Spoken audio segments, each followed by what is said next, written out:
Japan प्रवेश गर्नु अगाडि गरिने क्षयरोग स्क्रिनिङ जेपेच डाइजेस्ट संस्करण।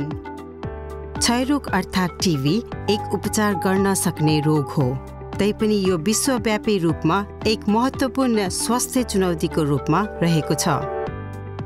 सन् 2023 मा जापानमा नयाँ क्षयरोगका बिरामीको संख्या निरन्तर घट्दै गएको छ र प्रति 1 लाख जनसङ्ख्यामा 8.1 पुगेको छ।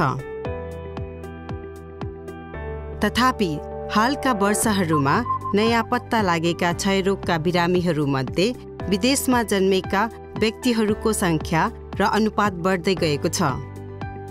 यस्तो परिस्थितिलाई मध्यनजर गर्दै जापान सरकारले प्रवेश गर्नु अगाडि गरिने क्षयरोग स्क्रिनिङ जेपेच कार्यक्रम लागू गर्ने निर्णय गरिएको छ।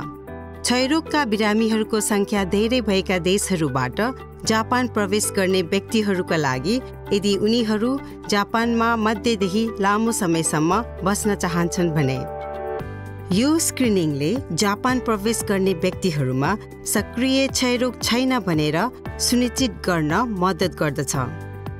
पहिलो चरणमा तपाईको देशको जेपेच निर्दिष्ट प्यानल क्लिनिकमा अपोइन्टमेन्ट निर्धारित गर्नुहोस्।